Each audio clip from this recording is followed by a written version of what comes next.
Hey there, my name is Crafty Kathy. I'm the owner and creator of Kids Vintage Farmhouse in Chattanooga, Tennessee, and I'm so happy and thankful that you stopped in to craft and spend a little time with me today. I have a mega video. It's packed full of 30 summer DIYs.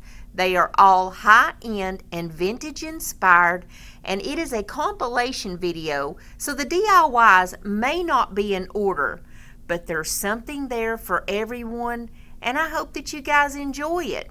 So sit back and hang tight and watch the DIYs, and please let me know which is your favorite. First up is this cabinet door that came out of an RV. And we're going to make something really special and beautiful out of this. But first, I take all the hardware and the handle off of it with my drill. Right here in this upper area where I'm pointing at, that's where the handle was. And I just took some regular spackling, filled that in, and then used my sander to sand it down.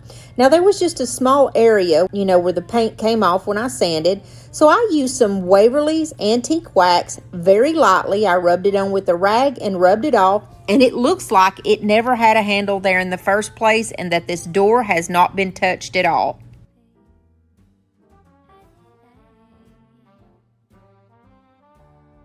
I got this wood welcome sign from Hobby Lobby, half off, so it was only $2.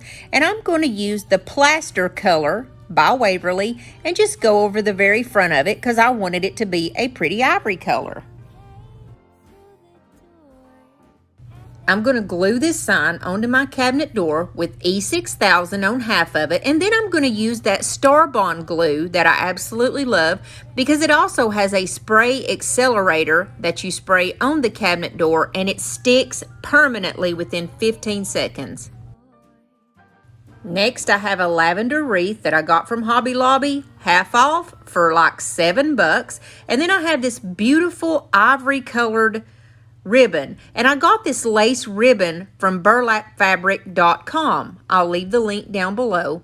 And so I just kind of roll it up on the back. And then my husband got me this sweet little nail gun that makes this so easy. And I popped a couple nails in the back and it's done. This one was quick and easy, and I have a tag on it for $32, and these sell really well in my booth.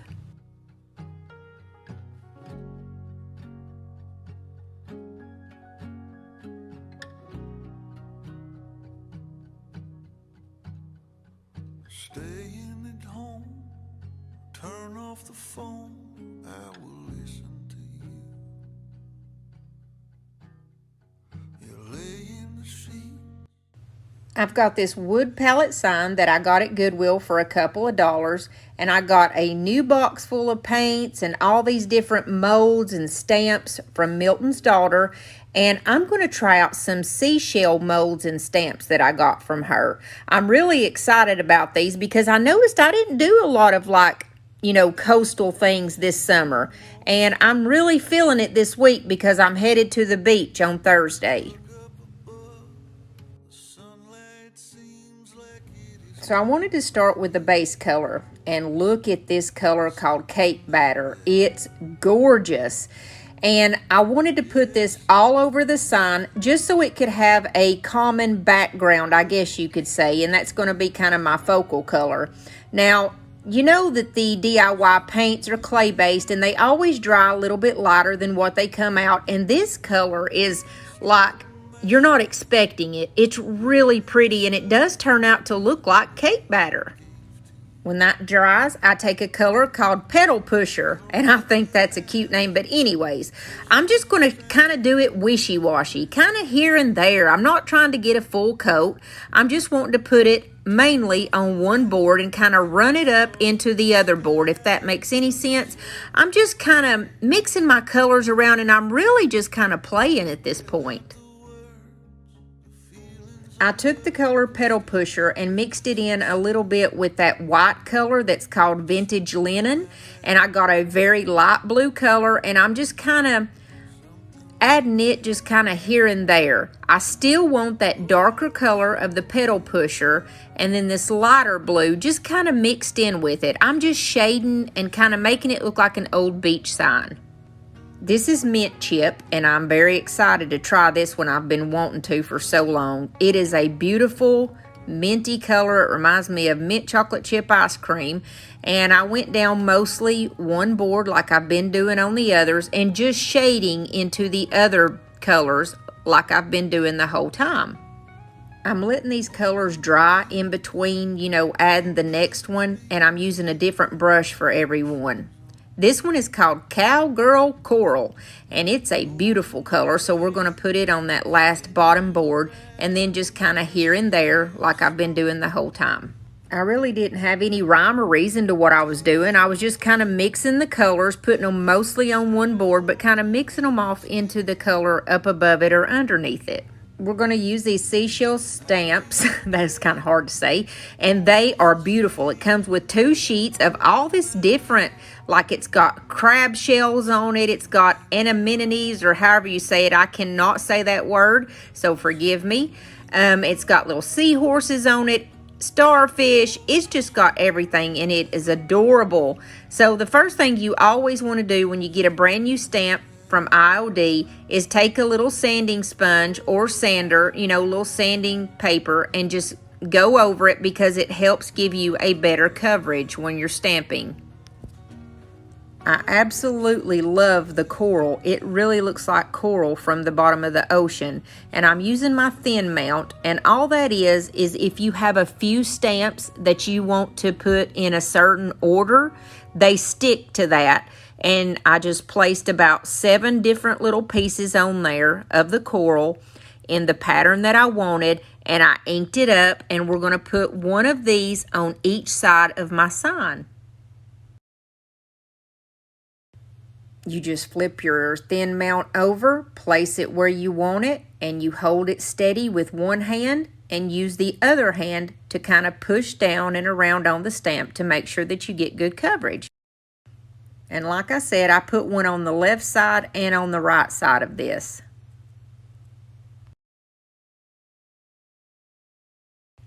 Then I used my thin mount to put starfish and coral and a beautiful little, what is that called? Sand dollar.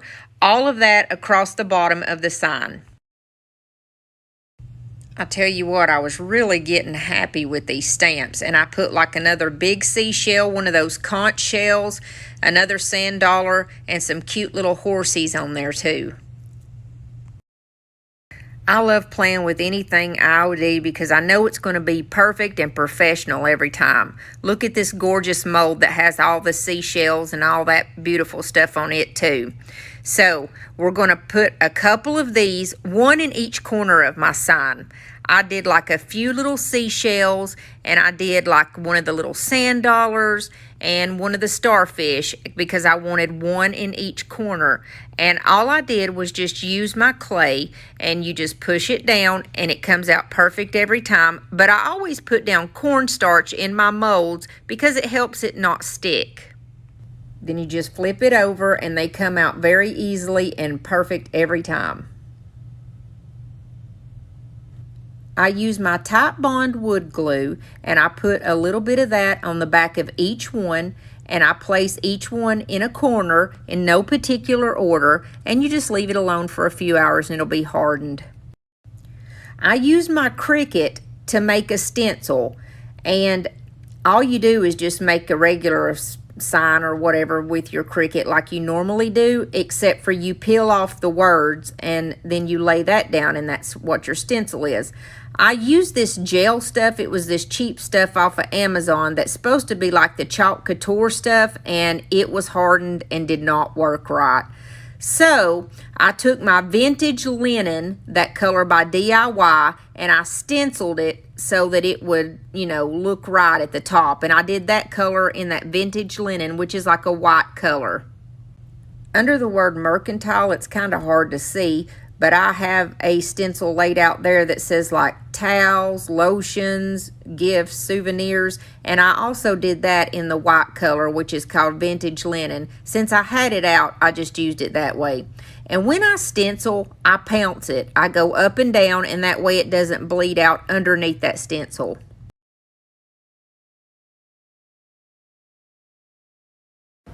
I used my black chalk couture paste to do the word mercantile because I really like to use like the paste because it's perfect every time and it just has a really nice look. I used my color called cake batter again to paint the little starfish that's down in the bottom.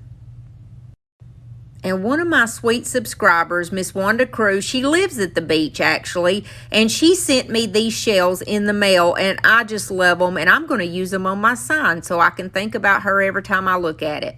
And then I have these little hooks that I got off of Amazon, and I'm just going to drill 4 of them down at the bottom because this is going to be a sign that goes out by our swimming pool where we hang our towels and such. I absolutely love the way that this turned out. And guys, this is why I like the DIY paint so much. It's so pigmented and beautiful. And in the description box below, I'm going to leave the links for Milton's daughter. Her name is Lori, and she's the only person that I get all of my IOD and paint from because she's amazing. And she gives my subscribers 10% off. So, you guys actually have nothing to lose. You should go try out some of these little seashells and seahorse molds and stamps. They are so cute, and they have a lot of character and definition to each one. And have I mentioned that I would love to have you in my YouTube family? Oh yeah, all you got to do is hit that little red subscribe button and you're in. And there's a bell beside it, and when you hit that little bell, YouTube's going to let you know every time that I put out a video. So hit that subscribe button and commit to me. We always have love, laughs, and DIYs around here. So let's keep going. The next one is this wooden crate that I got from Walmart, and I did the reverse canvas mode where I just took like a Dollar Tree frame and I painted it with the antique wax, and I used burlap to stencil Farmer's Market on the front of it. Now, if you'll look, it's got a big old sticker on the side of it, and I had already wrote country apples on the inside, so that looks terrible, and we're going to cover that up real good with some truffle paint by Waverly. I didn't have much to cover up, and that truffle paint matched the color really well, so I just covered up that part that said country apples, and we're good to go. I'm going to use this for a big display on my armoire in my booth. I didn't want to waste a bunch of floral foam filling this up, so I just took a regular Amazon box and glued it down to the bottom so I could stick my floral foam on top of that and not have to use so much of it. Then I simply glued 3 pieces of the floral foam on the top, and I got these at Hobby Lobby for $6 for 6 of them. I have some lavender from Hobby Lobby, and I think I ended up spending about $7 when I got the 50% off, and I just cut the stems off, and I always start by placing the tallest ones in the middle. Then I've got another bouquet that I spent about $5 for. And I'm not the greatest really at doing florals. You just have to have confidence and trust yourself. You put the tallest stuff in the middle, and then you always want things to match up on one side. For instance, if you put a certain flower on your right side, you want to put the exact same flower on the same place on the left side. You just want it to match up in that way. Now, I filled this in with this baby's breath just as a little filler. I just nipped them off and just kind of placed them here and there. I also had some eucalyptus stems, and all of these picks come from Hobby Lobby. I ended up actually spending about $25 to $30 worth of flowers inside this arrangement, and that was with the 50% off. Since I didn't totally cover the back, what I did was take a burlap ribbon that I get from Walmart. I laid it across that back part, and you see on the sides there, I just laid it outside the crate where it's kind of falling over the sides. And then I cut down just these little skewer sticks, and that's what I stick in that to help it hold it down and hold it in place. Now, I didn't mind spending this much when it came to this arrangement because it's going to be a very main focal point in my booth. And I just put a higher price on it. That way, maybe it won't sell because I didn't really want to sell it. But if you have something that you don't want to sell, you just put a higher price on it. What it would be worth to you to sell. I hope you guys like this one. I think I put a price tag of like $65 on it because, like I said, I hope it doesn't sell, but that's what it would be worth to me if someone wanted it. The next one is really easy. It's this little duck basket that I got, and I did it in a few videos back. It was the brown wicker color. We put some shellac on it, and I spray painted it with my Rust-Oleum matte 2 times. And here I'm just doing the exact same thing. I start with my taller ones in the middle and then go around. And all of this was eucalyptus, and then at the very end I added about 3 or 4 sprigs of lavender just to give it a little pop of color.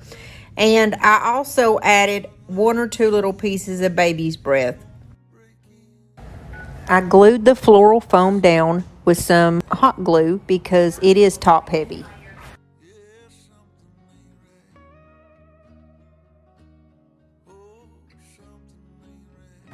Then I make a simple bow in the middle. It's just a cause bow, and you make a figure 8 and push down in the middle and tie it.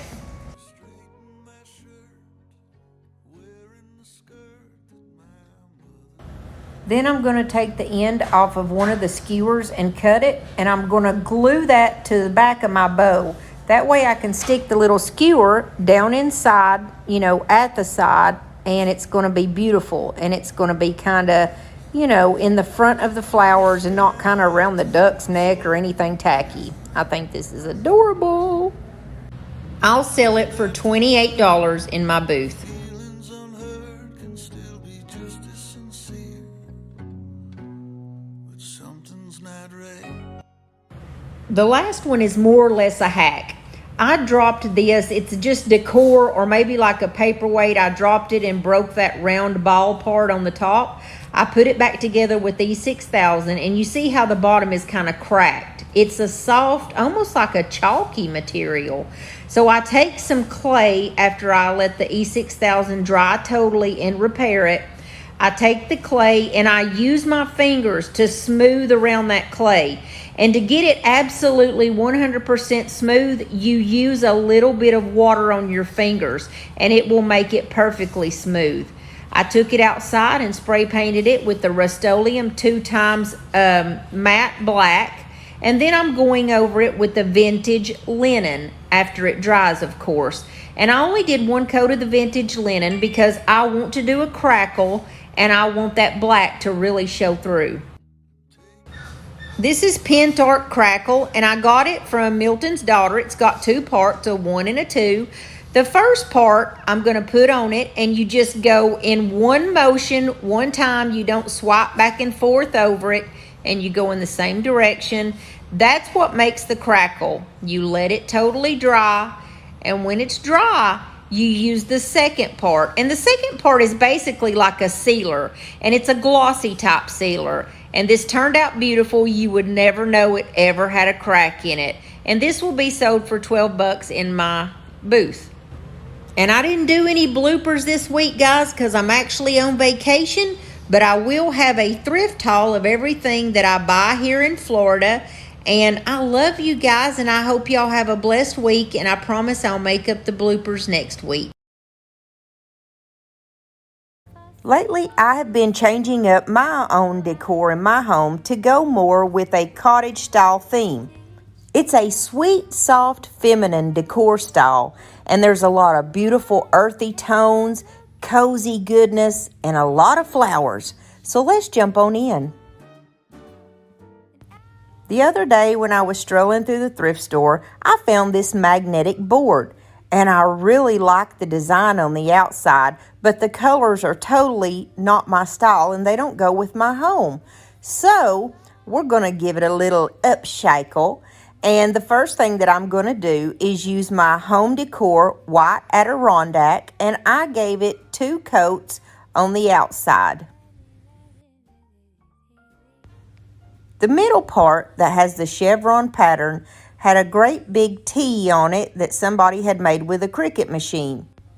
So I pulled that off and had to use a very fine sandpaper to get off that T as good as I could. And then I had to go over that part 3 times just to cover that up. I went to my printer and I printed off this gorgeous picture onto a piece of rice paper. Now, rice paper can be used just like I do my napkins in decopauging. You can use it to decopauge it onto anything, and it doesn't have the wrinkles and the bother that you have with napkins. So actually, it's a lot easier to decopauge. So I wet the end of my little paintbrush like I always do, and I run it down the corners. And what I'm going to do is just rip that, because anytime that you're decopauging something, you don't want straight edges. You want it to be ripped because it just looks more natural that way. Then I just laid my picture down exactly where I wanted it on my little magnetic board. And then I go and put a little bit of Mod Podge on the top. Actually, I put a pretty good coat. I don't want it like sopping wet and goopy, but you do want it to be a little bit thicker because rice paper is heavier than your napkins. Then I just smoothed it out with my little brayer to make sure that we didn't have any wrinkles.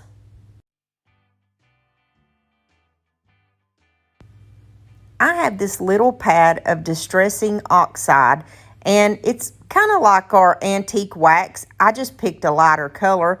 The color that I have is called Weathered Twigs. It's a very light brown, and I just went around the whole thing and distressed it where I wanted to.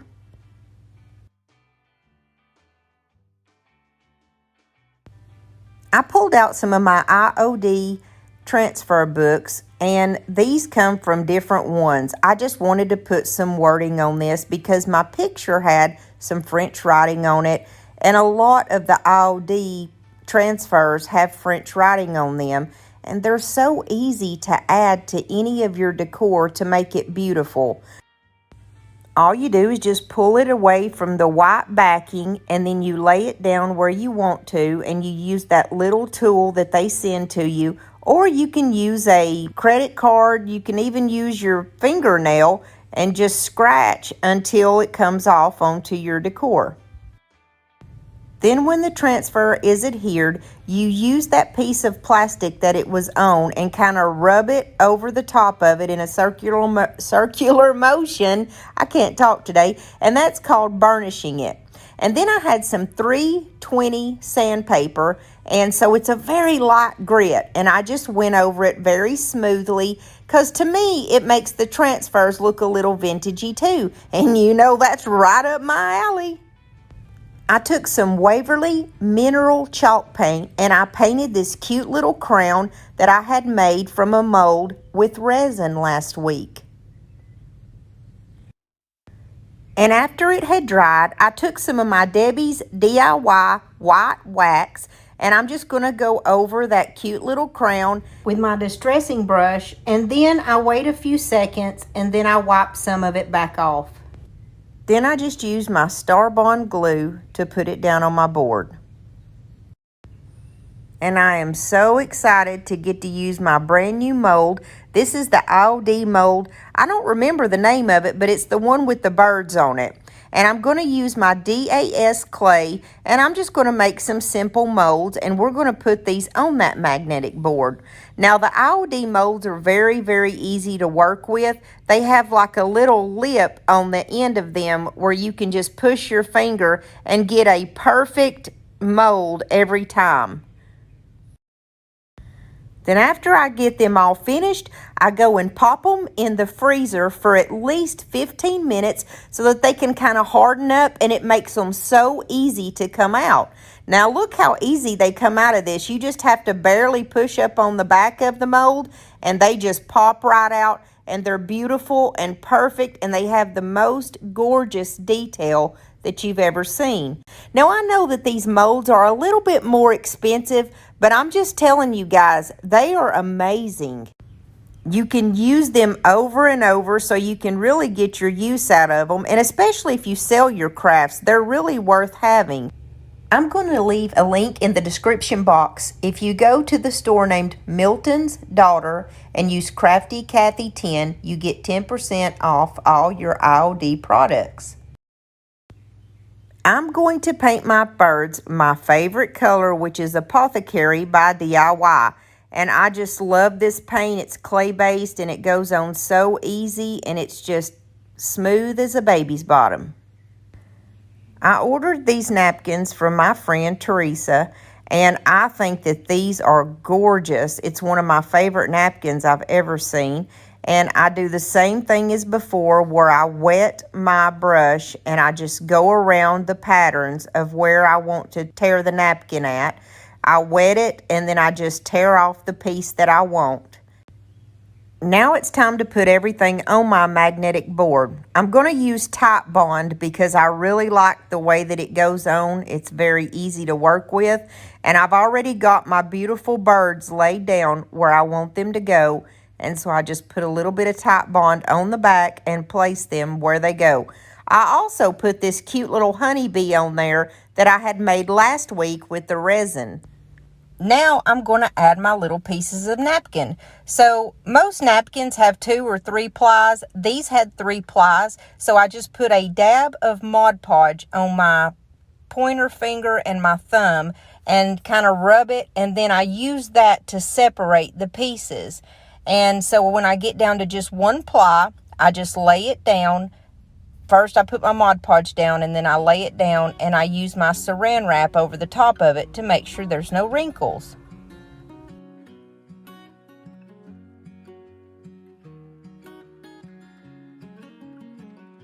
What's it like to be the one that he turns to when he's out of answers? What's it like to be the one that he comes to? Then I grab my Debbie's DIY white wax, and I rub it over each of the clay pieces, and then I just wipe off the excess. And it's so beautiful because that white wax gets down in all the crevices and you can see every little detail on those birds. Every little feather, everything is so exaggerated and it's so beautiful. And that's all I did. I hope you like it.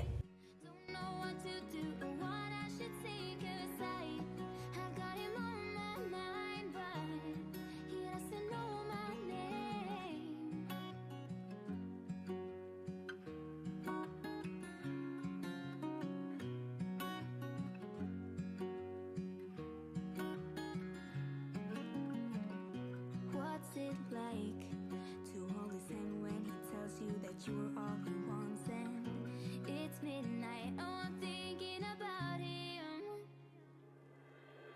I have got him on my mind, but he doesn't know my name, and I'm running out of time. I wish you felt the same, and I'm acting stupid like every day. Here we go with number 1. My first DIY is going to be this beautiful wall clock that I thrifted. I think it's so pretty. And when I first started on it, I wanted to really accentuate this beautiful detail that's around it. I think that is so lovely. I think I only paid like $1.99 for this thing. So I just grabbed it and I took all the pieces apart. A lot of times, if I find a beautiful clock that's round, I don't necessarily even use it for a clock. I thought that this one would make a beautiful wall decor, but I always keep all those pieces just in case I need it when I do happen to be putting a clock together. And honey, I'm telling you, this thing was a mess to try to get the front off of it. I don't know what was going on. It was some kind of hard plastic, and whenever I put the heat to it, it like started curling up on me. And I was going to save it until it did that. And I was like, yeah, you got to go, baby girl. So I just pulled it off. I used that heat to loosen up that glue on the back of it and popped her right off there. I have this gorgeous picture of these pretty little birds, and it's on rice paper. All I do is use rice paper and print the picture off on my regular printer, and I use the front of that little clock to know exactly how big I needed to cut this. And if I'm going to decoupage, which is what I'm going to do with this rice paper, I always rip my edges because you don't want any straight edges when you're decoupaging anything because it just looks more natural this way and it makes it so pretty. Then I took my little block of wax. You can use just a cheap old Dollar Tree candle. It does not matter. And you go around because this is a much easier way, I think, to distress. Whenever you put this wax on anything, whatever it hits, it's not going to hold the paint. So at the end, you just kind of scrape it off and you naturally have a beautiful way of distressing something. I pulled out my Debbie's DIY paint, and this green color is called Apothecary. It is one of my favorite colors. It is beautiful and breathtaking, and this paint is amazing. I gave it 2 full coats of the color Apothecary. I took the Waverly color called Ivory, and we're just going to hit the middle of this clock because a very little portion of my picture is going to show, and I want it to be the exact same color of the background of that little birdie picture that I'm going to decoupage on there. Now, if you like to decoupage and you haven't used rice paper, it's a game changer. Rice paper is so much easier to use than napkins because it's a little bit thicker and hardier, and it doesn't wrinkle and make all that mess that sometimes you get with napkins. Now, all I did was put down a little bit of Mod Podge and slap that picture right down. I always start from the center and kind of go out just to make sure I don't have any, bubbles or crinkles in my paper. Then I just took a razor knife and kind of cut around the edges to make sure that I had a good proper edge and that there wasn't anything sticking up or looking crazy. And I got some little fairy lights that I get off of Amazon. You get about, 15 packs in there, and there's 20 little lights on each string. And they're very inexpensive. They're in my Amazon store in case you want any of these. I think they're beautiful, and I love to use them in a lot of my different DIYs. Now, there was a little hole that's right there in the top that was perfect to slide that wire through there. And I just glued the little battery pack to the back of it, pulled it through, and I wound it around about 2 times so that it would go around my picture very nicely. And the good thing about these little fairy lights, if you need to put a little dot of glue to hold them, it's not going to fry that wire and mess up your whole lights. So I just put a couple of little dabs of glue, and that was plenty enough to hold it because it's a wire, so it doesn't need much to hold it. And after I put the little lights in, I still felt like it was needing something. So I grabbed some of this little Spanish moss. It just came from the Dollar Tree. And I put a little bit at the bottom to kind of make it look like a little birdie nest.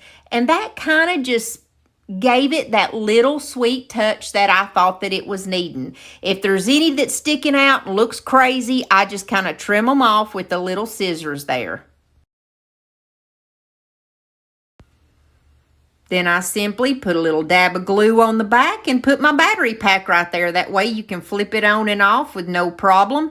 And I put my mirror back in, and let me tell y'all what I did. I started putting everything back together, and I had to use my screwdriver to put my little screws back in to hold the mirror. Well, Kathy cracked the mirror, and I was like, way to go, big girl. But I wasn't about to stop with this DIY because I thought it was beautiful. And you know what? A lot of people don't even like mirrors or, like glass or anything in their stuff. So I thought, hey, leave it out. It's still going to look good. And I just used a little wet baby wipe to go around and kind of distress. Now, it made that darker color underneath, which if you remember, it was black and kind of a coppery color. It made it pop right out and go, look at me. Here I am. I'm beautiful.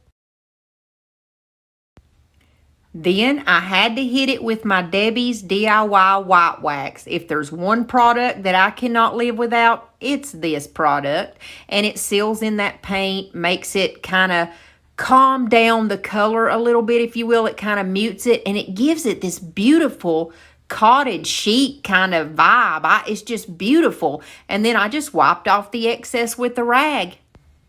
Now, if you've been around my channel for a while, you know me, I can't stop once I get going on a DIY. So I thought, hey, what if I add one of these little solar wood flowers?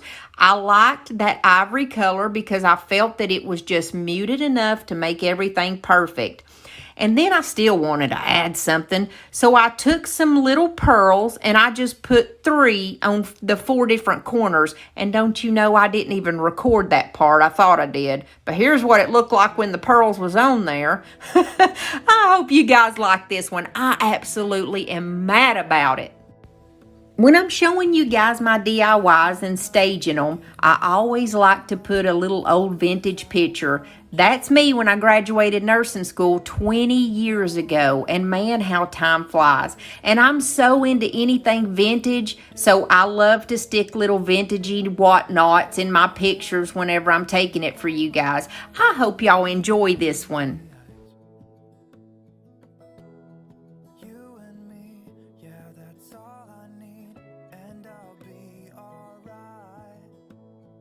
I'll be right here. I swear that I'll stay here with you. Hold me closer. I wanna stay here with I don't know which way I like it better. It's beautiful with the lights on or with the lights off. But let's just jump right on in to DIY number 2. This one is an old pickle jar that I had upcycled a while back ago. I didn't really like it. So we're going to use some Dixie Belle Slick Stick. Now, this is the first time I've ever started using it. It is specifically for glass and things that are hard to paint, like glass, metal, that kind of thing. And it pretty much does what it says. It's a slick stick. Anything that's slick, it helps that paint stick. You know what I'm saying? And I put just 1 coat on this and on the top. And guys, the paint went on like a dream. So this slick stick is another one of my favorite products. Then I put a little bit of baking soda and I put a little bit of paint, and the paint that I'm using is home decor color called oatmeal. I kind of do half and half. So if I do 1 teaspoon of the baking soda, I'm going to do 1 teaspoon of the paint. Now it's just to thicken that paint up a little bit. It kind of makes the jar or whatever you're putting it on look a little like concretey, you know. And here's another little tip, guys, if y'all didn't know. Take Vaseline, just a little bit of Vaseline, and go around the tops of your paint jars whenever you're finished with them, because you ever have where paint gets all like cracky and flaky. You won't do it with that Vaseline. I'm just telling you, it's a good little move, and somebody taught it to me, and so I love to teach it to you guys and help y'all out. So I'm just going to stir this up real good. And when I get it good and stirred up, I want the consistency of like a thick pancake batter. It's not going to run off of my brush whenever I hold it up. Now, my first coat that I put on is just to get the paint on. It's nothing special. Basically, you just slap that first coat on there. But on my second coat, after that first coat is totally dried, I do another coat, and I use this sponge dabber, I guess is what you call it. It's just a sponge, but I'm just pretty much dabbing that on there. And that kind of is what gives it that concretey look, you know, that look that we like on all of our jars. Or some of us do. I mean, it's just your personal preference, but I think it's really pretty. Plus, when the paint's a little bit thicker like that, you can't see any kind of lines or imperfections. So I let that second coat dry, and look at this beautiful piece of rice paper that my friend Teresa sent me. Now, Teresa sells napkins and rice paper and that kind of stuff, and I'm going to leave her link in the description down below because she has good prices and some beautiful stuff. Now, remember I told you that I like to rip the edges to make it look natural? The easiest way to do that is to wet them. So I wet the end of a little paintbrush, and then I use my fingers and very softly and carefully rip around the image that I'm needing for my decoupage. Now I'm going to take this pretty girl and I am going to put her on this jug a jug. Man, you can tell I'm from Tennessee. It's a jar. So I put down a little bit of Mod Podge, and like I said, the rice paper, it works like a dream. It's so easy. I just do a little bit up top and then stuck her down, and then I put a little bit at the bottom. And you always want to make sure to get those edges sealed really well with that Mod Podge. That way it won't never come up. And I still do use saran wrap if I get wrinkles, but you very seldom get many wrinkles when you use the rice paper. Now up at the top of this jar, since it was curved the way it was, I cut 3 just straight cuts in it, and it makes it a little bit easier to lay it down. And I did use my saran wrap up there too, because some areas are a little bit more tricky, you know, but you don't want no wrinkles. And then over here at the side, I just stuck another little rose kind of off to the side so it would look like the picture's going all the way around the jug.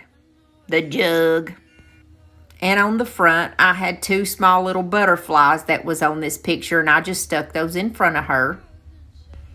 Now, I gave the lid 2 coats of Ballet Slipper is the color. It's that pretty muted pink color by Waverly. And I did put that slick stick on that top of that jar too, just because, you know, it's a slick surface and it don't usually hold paint so well. Then I had to grab my Debbie's DIY white wax, y'all. I've had this jar forever. And guys, I do so many DIYs, and I'm not even halfway through this jar. I'm not kidding you. It is a little bit more expensive. I want to say it's about 15 bucks for the jar, but it lasts you forever. So you just rub it on and you rub it back off to whatever preference, how much you want on there. And it just mutes down that color a little bit and gives it a little vintagey vibe. I wrapped some jute twine around the top of it, and I had to get all the little fuzzies off, so I used a lighter to do that, and it just burns them off perfectly. And then the last thing I done was I took some of this ribbon, I guess you would call it ribbon. I got it at the Dollar Tree, and it's almost like, I really don't even know what you would call this stuff, but I mean, you can see it. I really don't even know what you would call it, but I just kind of cut it up because I felt like the jar needed something else. And so I just ended up like fooling with it for a little while. And I finally settled on kind of tying it in a very loose, tacky kind of, you know, like a shabby chic type bow. I found this little flower petal with the pearl in the middle somewhere. I don't know where it came from. And so I like to add a little 3D effect to my stuff. So I stuck it kind of on the side where it looks like it's in her hair with the rest of the flowers. And then I did use a very light sandpaper to go over it and kind of scratch it up and give it that vintagey look. I hope you like it.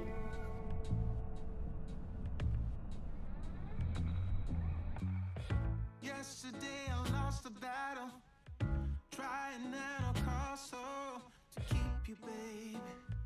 Oh, to keep you, baby. Now I hurt so bad.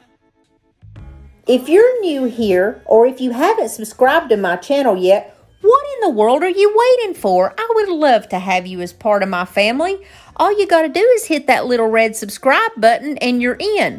It's totally free, and if you hit that little bell beside it, YouTube's going to let you know when I put out a video. And if you enjoy the content, give me a big thumbs up, because it really helps support my channel. Now let's get into the next one.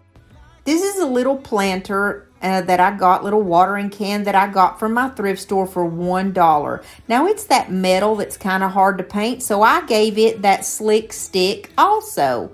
And then I just painted it with the exact same mixture of the baking soda and the oatmeal colored paint that I had mixed up before. I had it sitting around, so I figured I might as well. And I only gave it 2 coats of this, and I did the exact same thing. I daubed it on. Now on this one, since it was a little bit harder to paint, I didn't just swipe on that first coat of paint like I did with the jar. I started right away with that daubing motion, and I did that 2 times. And now I'm going to use some IOD transfers. Now these are called Redoubt 2. And my friend Lori over at Milton's Daughter sent me this, and I thank you so much, Lori. This is beautiful. And guys, the thing about the IOD transfers is you don't have to use that whole page. You can use little bits and pieces of it or just the words, and it makes any project beautiful. Now, I'm going to leave Lori's link down in the description box below. Her store is called Milton's Daughter. That's where I get anything IOD from. And she's awesome. She's quick to get it to you, and you will not be disappointed. And let me tell you what else. She gives my subscribers 10% off your IOD products. So y'all make sure that you go see Miss Lori down at Milton's Daughter and let her know that Crafty Kathy sent you her way. So I finally found the one that I wanted. All I needed was a little piece, and these are so easy to use.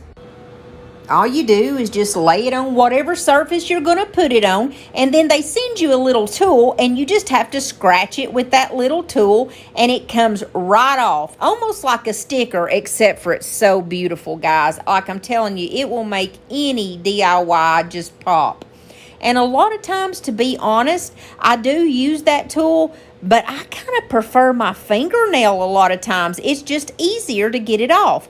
And then when you get the image off, you burnish it. And burnish just means where you take that little clear film that it comes on and rub it on the top of it to get it to make sure it's sticking real good. Now, I picked this word, and it's from a different part of the book. Like I said, you can use bits and pieces, and I just put this down on the bottom. It's a French word, so don't ask me what it is, because us Tennessee guys, we don't speak French. Unless you're talking about French fries now. That's another story. But anyways, I put another little rose on the back, and it's from a totally different part of the book. And from another book called Brocante, I had this beautiful little butterfly, and I thought it went perfect with this watering can, so I put it on kind of on the side there. I added another little rose to the side, and then going up the spout, I put like another little phrase that went right along with the other French words that I put on there.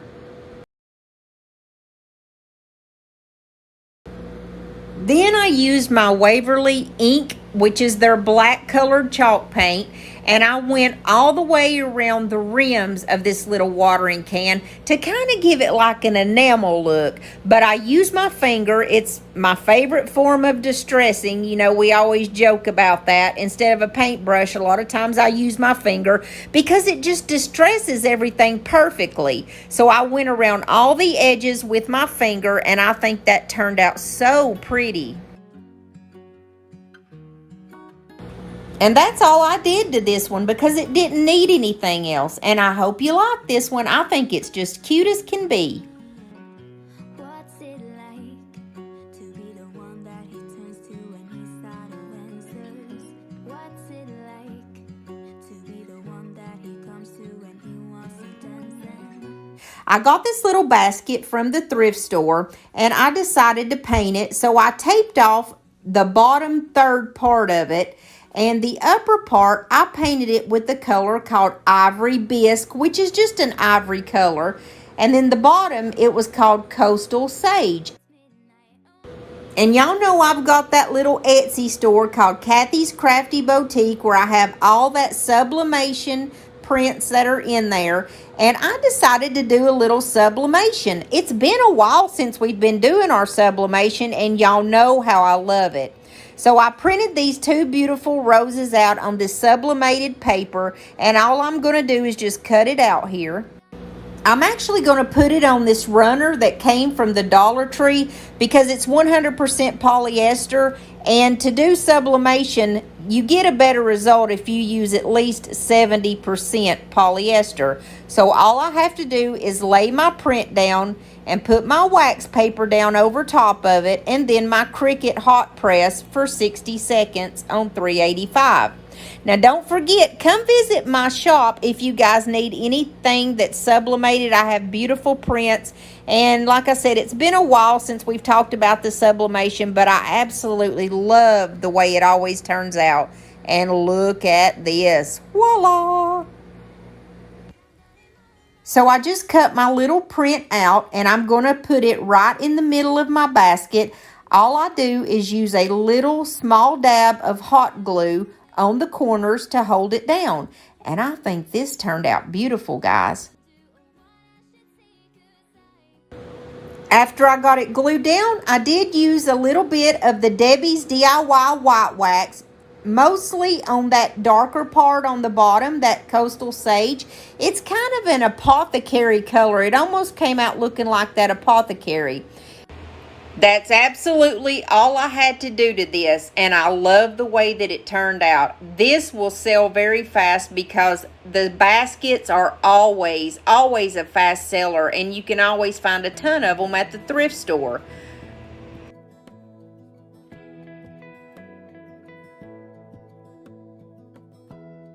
Give me love, give me all your love, oh, 'cause I want you. No one else makes me feel. If y'all stuck through this whole video, I just want to say thank you, and I love each and every one of y'all, and I am so thankful for all the support and love that y'all show me. A lot of times when my own family's not like family, y'all are that to me, and I am so thankful that I do have a family with y'all that I can come to and share my life with, and I just love y'all from the bottom of my heart. This is a little basket that I found at the thrift store about a year ago. As you can see, it's a duck, and I use it in my kitchen to put my chickens' eggs in. So I took it outside and I gave it 2 coats of a spray shellac so that brownish red color wouldn't come through.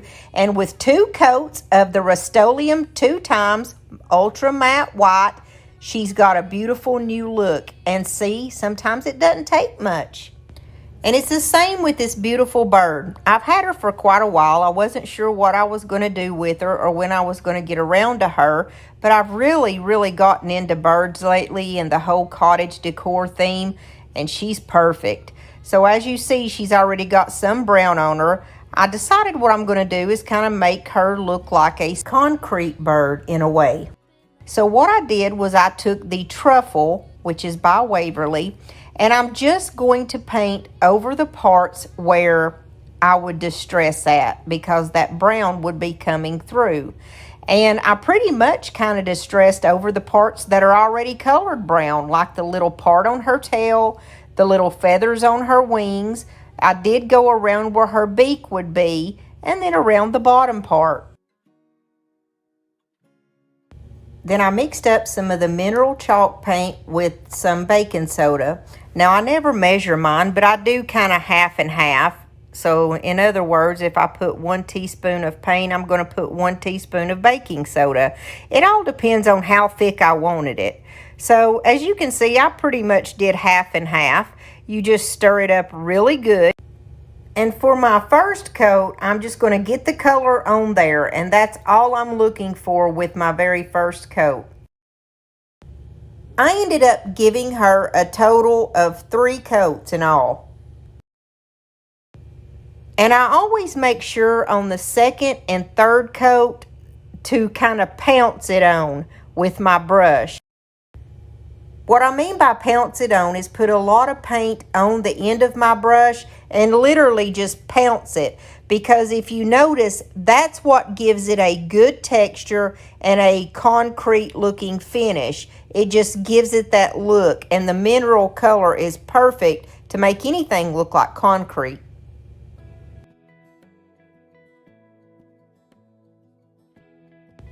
I also had 2 little gnomes from the Dollar Tree, and they've been sitting on my desk forever. And while I was doing that concrete technique on my birdie boo, I decided to do that on my little gnomes, and I could stick them in my flower pots. So what I did with them is go all over them with a good coat of the truffle, and when it dried, I used that same treatment, which is the mineral chalk paint mixed in with the baking soda, and I pounced them about 2 to 3 times really good. And when I finished painting them, my little birdie boo was dry, so I took some of my Debbie's DIY white wax and I stuck it to her.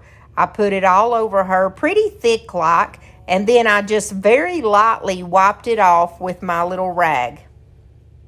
And I like to use microfiber cloths. That's what they tell you to use. And it just seems like it's a little bit softer and it's easier.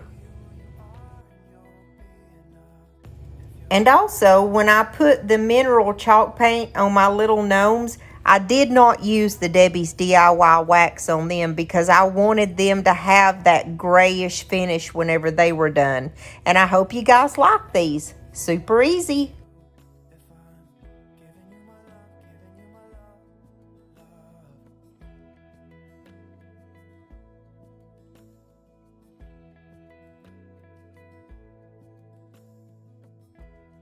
Tell me what you wanna do. I'll do anything. As long as I can be here with you, everything's alright.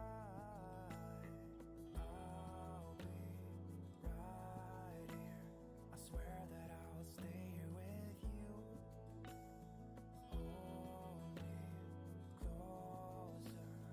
I wanna stay here with you.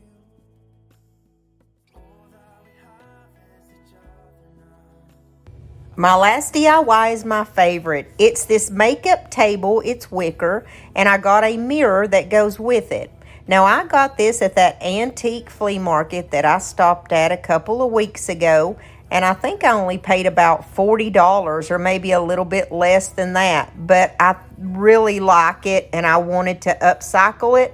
So I took it outside and I gave it a total of 3 coats of the Rust-Oleum ×2 Ultra Matte White. I just think that white wicker is so pretty. And it was already white, but it was a little grungy white, if you know what I mean. You couldn't really tell the difference, but I could if I saw it. And I always tape my mirror off really good whenever I spray it.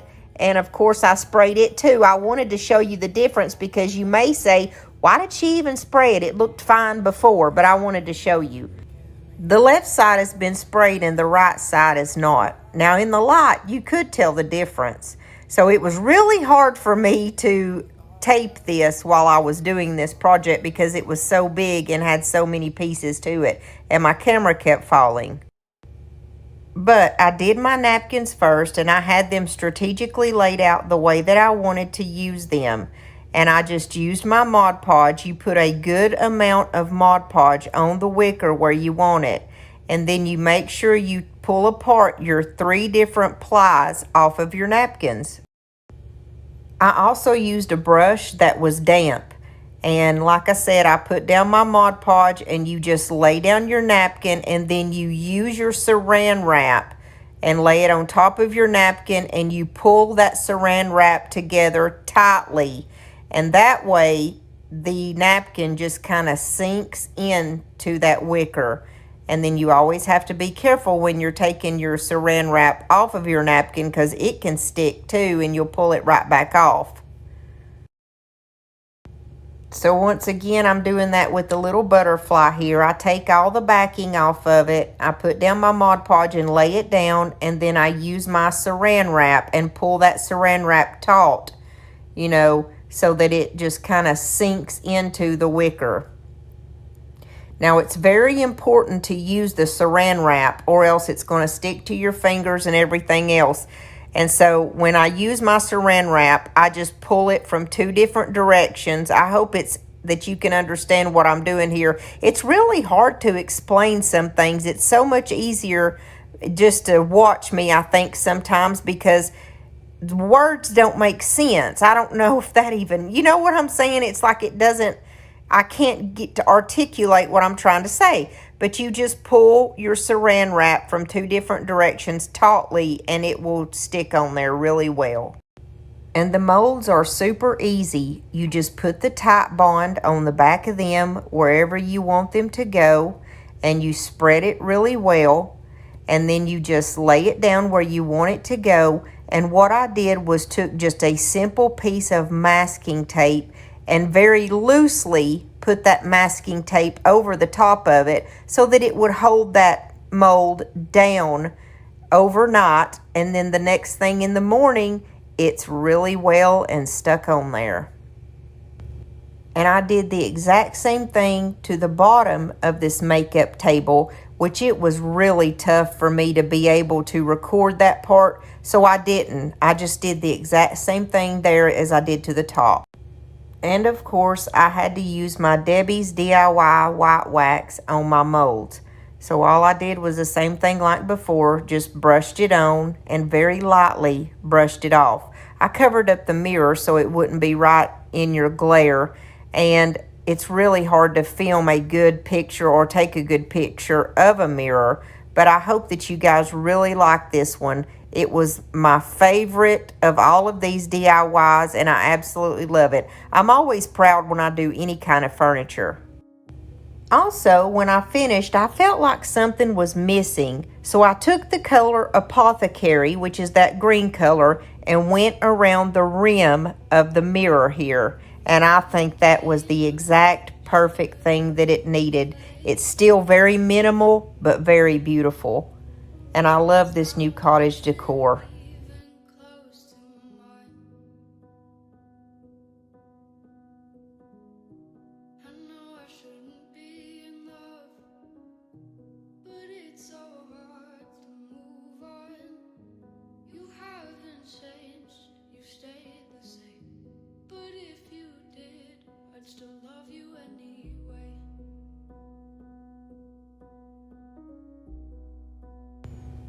If you guys have stuck through to the end of this video, I thank you so much for being here. I appreciate every single one of y'all, and I pray that God blesses you in the coming week.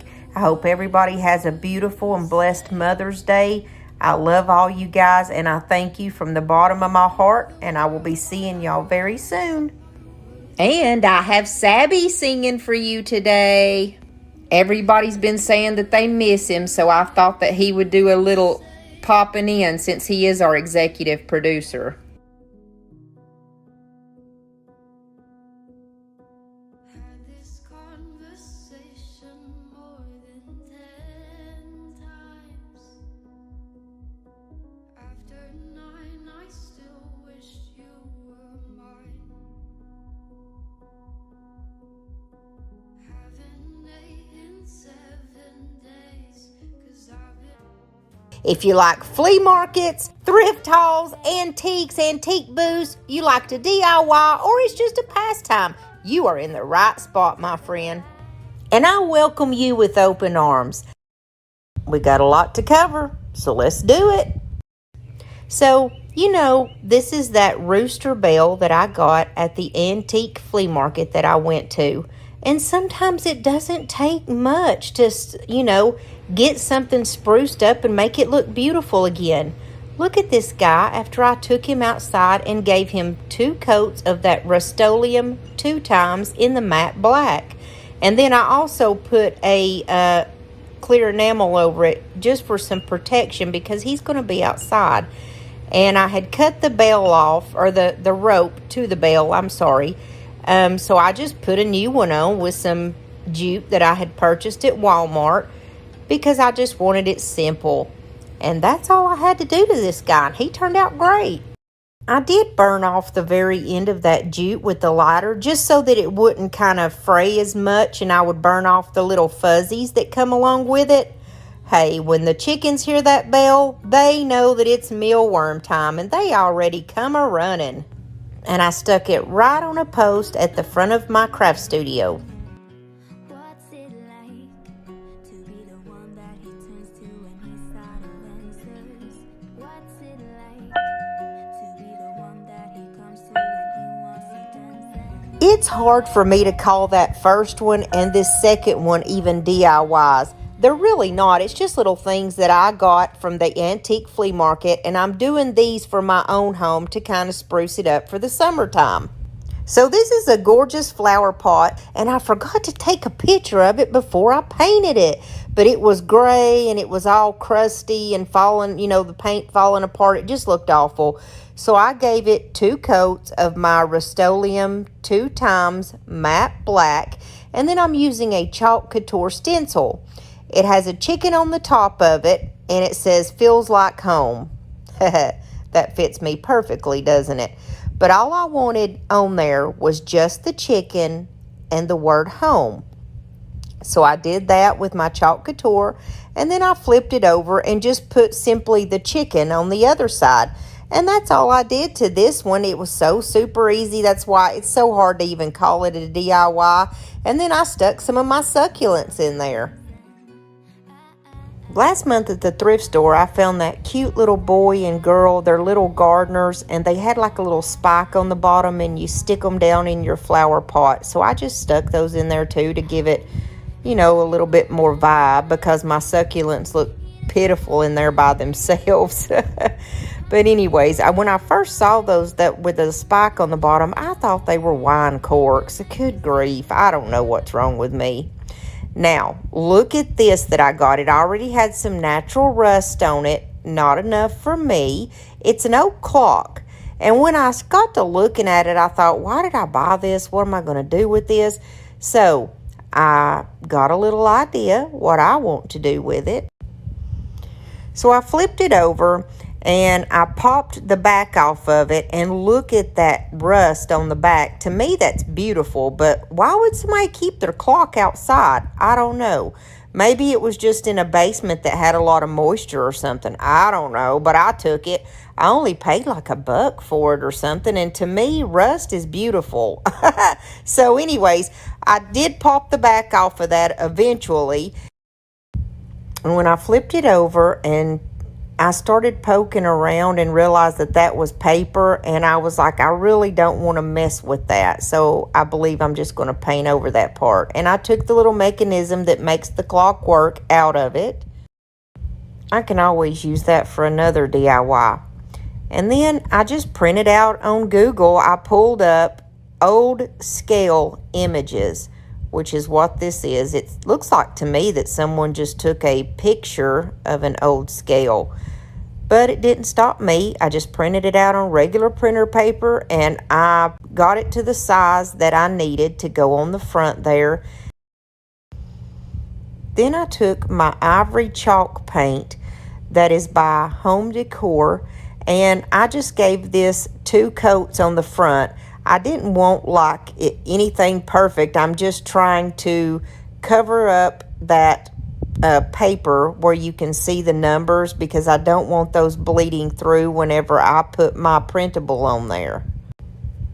And like I said before, this wasn't enough rust for me, so I just took a really old cheap paintbrush from the Dollar Tree. It's just one of their little, I think they call them stencil brushes, but I don't use them for anything except for junk brushes, because I don't like the way that they paint or anything. All you do to make rust, faux rust, is just put a little Mod Podge down, and then you put cinnamon over the top of it and just kind of sprinkle off the excess. And when the Mod Podge is still wet, one of my favorite ways to do that is to use my finger. And I told you guys, sometimes you just got to get in there with your finger and either to shade stuff out, and in this case, make rust. And you just kind of push it into the Mod Podge, and it makes a rust that is extremely believable. So I just went around to any spots where I wanted extra rust, because you know it had a little bit on there. And then if I wanted to add rust, I did that also in certain spots. And I tried to pay particular attention to places where rust would naturally accumulate anyways, kind of like there along the top where the little piece goes in, and you know, just places where rust would naturally be anyways. And I think it was very believable. And once I started using my finger to kind of blend it in, I just gave up on that paintbrush because the finger does such a better job. I used my little Elmer's glue stick and went all around the front of that scale, and I just put that little faux face on there. And I didn't use the hands that I had from the clock, because this one already had little hands on it. And before I popped the front back on it, I put a little bit of Mod Podge that had some of that cinnamon on it. I just kind of ran it around, if you can see, just in certain little spots, and very, very lightly on the front of that, just to make it look like it had rust also. I have a pie pan that I got from the Dollar Tree, and I flipped it over and set it on a big piece of wood and just beat a nail down in it 3 times to make 3 holes. And I did add some of that cinnamon to it to make it look believable, make it look like it had rust. And I also purchased a chain that comes out at the Dollar Tree right now when a lot of plants are being hung. And I put that chain into 3 equal parts. I actually counted how many links so that it would be perfectly even. And do you know that the bottom of this clock must have been attached to something, or it had a bottom on it, but it had a hole, and it was so perfect. I had a S-hook that I stuck right up into the bottom of that clock. And then I took that chain and just hooked it right onto that S-hook. And guys, that's all there was to my faux scale. And I really like the way that it turned out. And it's going to go here at my house, so I wasn't looking for perfection. I was really happy with the outcome, though. Then I took the top part of that chain from the Dollar Tree, and that's what I hung to the very top part of that clock. And it had a little handle up there. It's like it was made for me to make it into a faux scale. So I hope you guys like this. I'm walking down the street on clouds instead of the concrete I'm dancing through. Everything's about to come my way. Nothing can ruin my day. No matter what anyone does or say, I smile at fools. No, I don't care, cause I am on my way up, and I won't stop, I won't slow down. Steady on my feet, I'm gonna rise up. No, I won't stop, it is my time. Cause I know what it's like to be broke. I know what it's like when nothing goes your way. So I'm gonna let myself enjoy the fruit from this lucky day.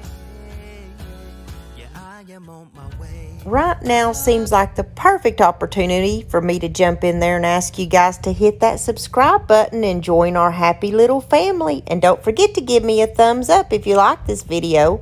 This last one is my very most favorite. I got these 2 bamboo lanterns from the thrift store last week, and I took them outside and I painted them with my Rust-Oleum matte white, and I gave it about 3 coats.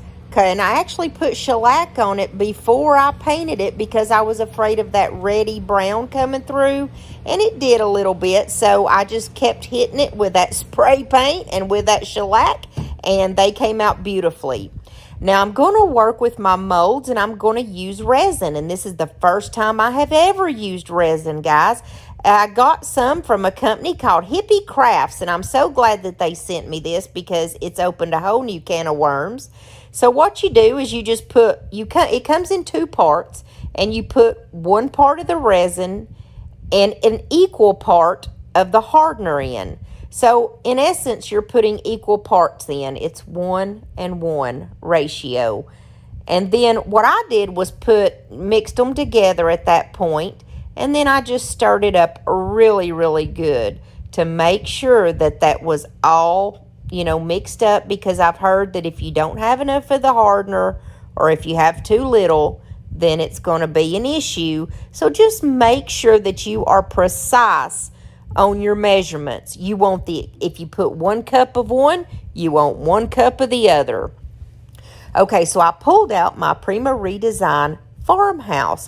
That's not actually the name of it, but it's got farmhouse stuff on it. It's got a chicken, a cow, a pig, and the word farmhouse.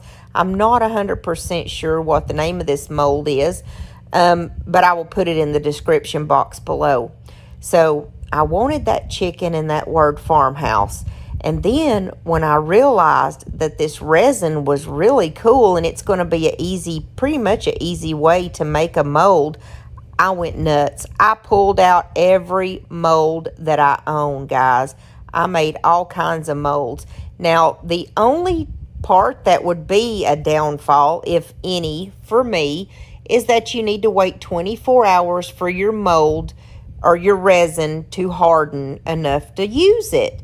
And so I did this in the evening. The next morning, whenever I came downstairs to check it out, I was so excited. I had molds galore, and you know I love to work with my molds, so I had so many different kinds, guys. Check this out. This is my bee, and this one is from IOD.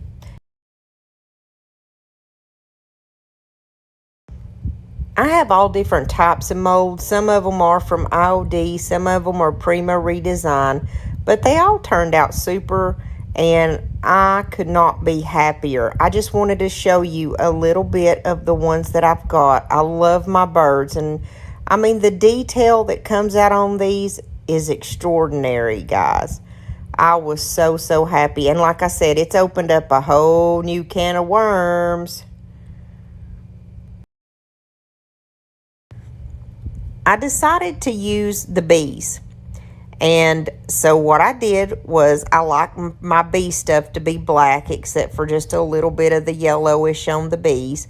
And I just went all over and painted this, you know, just very nonchalant. But it did help it show up a lot better for the camera. I understand it is a little difficult to see that it's clear. So I painted everything black except for the bee. I did paint the most of the bee black except for just kind of went over it like a distressing motion with a yellow over his wings. So I'm just going to let the video roll for a minute and you can see me painting the bees yellow and black. And I want to tell you guys what I did last week. Oh my goodness. I was actually in a collaboration with Miss Tammy from the Rusted Willow. And do you guys know that I did my video without even remembering to talk about her in the video and leave her information in the description box? This is the first time I've ever done that. And you know, 9 weeks ago I had COVID, which there's no excuse for it. I'm just a sorry human being. No, not really, but come on guys, I cannot believe I did this. And I was even like, I'm so excited about our collab, but then I forgot to put her in the video. So I don't know what is going on with me. You know, they talk about the COVID brain and all that. And guys, I thought people were just full of baloney until I did get COVID. And it's just simple little things like that. Because not only I had been talking to her about doing the collab, but you have to, you know, put their information in there, talk about Tammy and her channel. So I'm going to do it right now. I'm going to leave everything in the description box below. Her channel is called The Rusted Willow. She has an amazing channel. You guys are going to love her. And please go check her out and let her know that Crafty Kathy sent you her way. So let's keep rolling now. I've got my Debbie's DIY white wax. And you know I've had this white wax for an eternity. And it's just now maybe a fourth of the way down. And guys, I have booths. I use this stuff on the daily. But it doesn't take that much. You just wipe a little bit of it all on. And then it's all preference. Some people leave it on for a whole hour before they take it off. I've heard of people leaving it on overnight before they take it off. I am impatient, so what I do is normally wipe it on, and then just a few seconds later, I wipe it off. And I lightly wipe it off. I don't wipe the majority of it off, and it's all personal preference. So that's how I do mine. And you do you, boo. I want to show you guys the way that the bee turned out. I was so happy with this bee because I didn't want any bright yellow. I knew that my DIY white wax was going to knock that yellow color, or you know, soften it. Let's say, I always say knock it down, but you know what I'm saying, it softens it up. So I knew that it was going to soften it up, but when I put the white wax on it, it gave it the most perfect vintagey bee look that I could describe. It turned out so perfect. Look at this.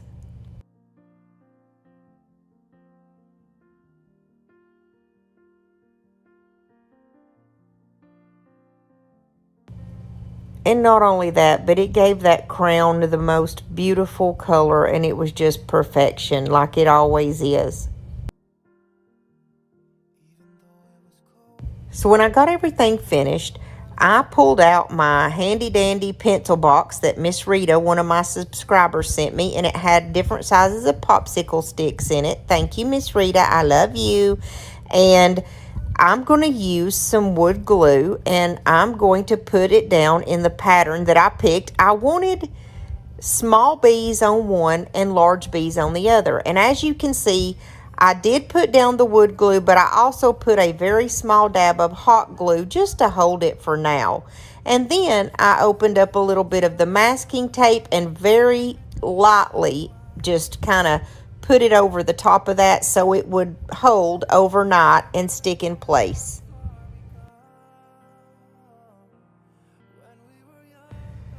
I realized after doing this a couple of times that hot glue, when it's out in the sun, it's just going to melt and it could make a mess on my project, and I do not want that at all. I don't want to lose this project. So what I did was started using my Star Bond glue, which I love Star Bond. It's kind of like a super glue almost. You could probably, I know you could use E6000 or, you know, even the Dollar Tree super glue I'm sure would work.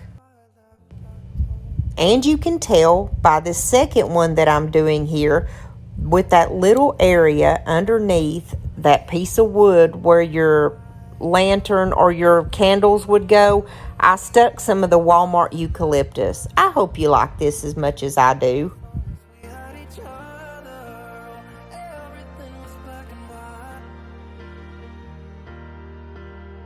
Driving in a car, never knowing how far we go. When we were younger, oh, when we were younger.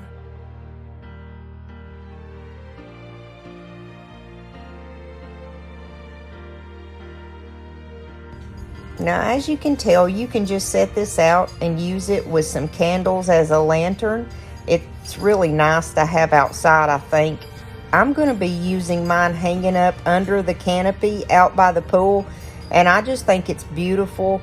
I'm really proud of this one, and I took a lot of different angles and styled it a lot of different ways. I figured you guys would probably be like, goodness gracious, Kathy, like how many different ways are you going to show us that you've styled this thing? But I just really liked it and I thought it was pretty. Hey, if you have stuck with me through this whole video, I just want to thank you so much.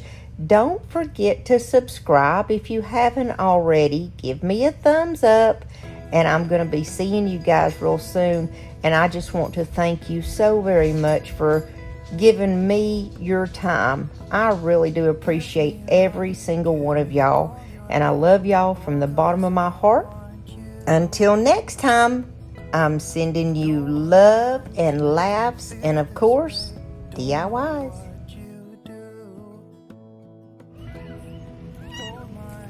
Nala, why are you laying in the tree?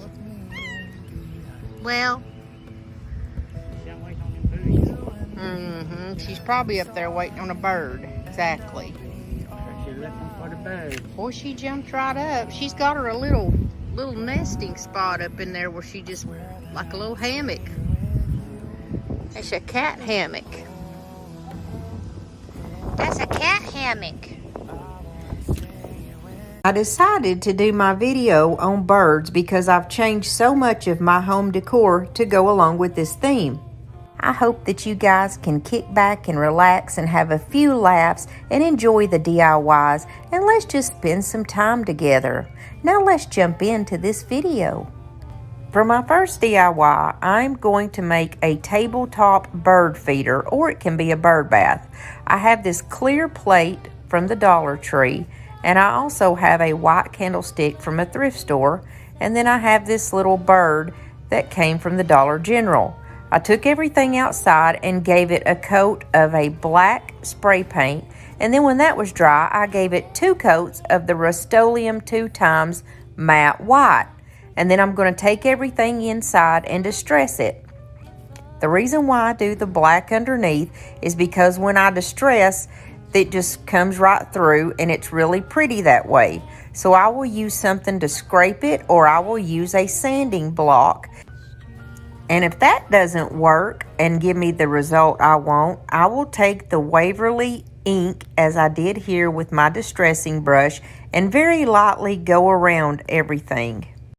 I got a little heavy-handed with the black distressing, but that's no problem because I just put a little bit of my white chalk paint on a distressing brush, and I just very, very lightly go right back over it, and it looks very natural and pretty. I grabbed one of my IOD transfer books. It's the latest one, and it's the one that has the little seed packets. It's so cute. And do you know that I did not have the camera recording when I put it on the candlestick? I was so mad because I was so sure I did. But it's so easy. All you do is lay the transfer down, and there's a little tool that they send, and you just scratch it with the tool, and it comes right off on whatever you're wanting to put it on. Now, when I get my transfers on, I like to use about a 400 grit piece of sandpaper to very, very lightly and carefully go over the top of it, because it just kind of makes it look older and more antique, and I kind of think that looks vintage, and I like that. I do another transfer in just a moment, and it is recorded so you can see how to do it in case you have questions. But here is what my little bird looks like when I'm finished. He's got the black spray underneath him and then the white Rust-Oleum 2 times. Now, he didn't distress very good with when I just scratched over him. And so what I did was just put a little bit of the Waverly black ink on a distressing brush, and I very, very lightly dry brushed over him with the black. And I felt like he needed some color, and I wanted a very light yellow color on him, so I used this color called Daydream, and it's just a folk art acrylic paint. And I did it the exact same way. I just kind of dry brushed it, and it's a very, very tiny bit on my brush, and it's super dry. So I just very lightly went over him just to give him a little color, and I added a little bit more towards the top of his head because that's kind of where birds have the brightest color on their little bodies. And since I painted him yellow, his eyes looked really strange because they were still white. So I took some truffle Waverly chalk paint on a very, very pointy paintbrush, and I just put a very light bit in his eyes, and then I went over him with my Debbie's DIY white wax just to kind of knock down that color a little bit and make it look more natural and vintagey. Is vintagey a word? Well, it is today. I'm sorry. I don't know any other way I can kind of describe him. I just want him to look kind of old and distressed. You know what I'm saying? That's vintagey. So the next thing I'm going to do is glue him on my plate. And I take some of my Star Bond glue, and it's kind of like a quick set glue if you use it with the accelerator. Now, it is a super glue, and it's amazing, and I used the thick kind. I just put a little bit on his little feet, and then I take the accelerator, and you spray it on the surface that you're sticking him to, and in 2 or 3 seconds, he is stuck like Chuck. He is on there, and he's not going anywhere. So now we're going to put the plate on the candlestick, and I use the exact same thing, the thick Star Bond super glue, and then I spray the accelerator on the bottom of my plate. And I'm sorry it's out of frame, but I couldn't flip the plate over because of the bird being on it. Usually I would lay the plate down and place the candlestick on there, but I couldn't do it because of the bird. So I had to do it this special way. And then I used my favorite method of distressing, my good old finger. Guys, I'm not kidding y'all. It is my favorite method of distressing anything you can get right in there where you need to get. And so I used my Waverly black ink chalk paint, and my finger, and I went all the way around this plate to kind of finish it off and make it look like it was enameled. And by the way, to protect the little birds, I did not put any spray paint on the top of my plate. I flipped my plate over and sprayed the bottom part of my plate with spray paint. That way the little birds are not getting any particles of spray paint in their mouths if I make it into a bird bath or even the bird feeder. I also went around the bottom part of the candlestick and kind of in the middle part with a little black line so it could have an enameled look. And like I said, you can use this as a bird bath or a bird feeder. And I just styled it outside so you guys could see it on the tabletop, or actually it's on a bench, but with some bird seed in there, just so you can get the idea. And the bottom part is actually heavy, so I'm not worried about it falling over. I think this is really cute, and let me know what you guys think. Now on to DIY number 2. I got this cute little planter at the thrift store for only 50 cents, and I took it outside and gave it 2 coats of my white Rust-Oleum spray paint in the color matte white. And for some reason, I'm in slow motion here, and I'm so sorry for that. I'm going to try to make this video as enjoyable as it possibly can. And so what I did was I took another one of my IOD transfer books, and this one is actually made for like pots and plants and things like that.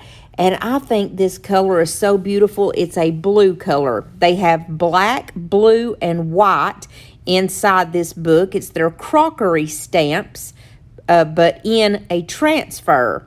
And guys, I get all of my transfers. I get all of my IOD products from Milton's daughter. I'm going to leave her link down in the description box. And just for my viewers, she gives you guys 10% off all your IOD products. So you definitely need to buy those from her. I've had a lot of people asking me where I buy them from. Well, it's Milton's daughter. So what I did was I cut out the 2 that I wanted. And actually on one of them, it was a smaller piece because you don't have to use the whole transfer. You can use like pieces.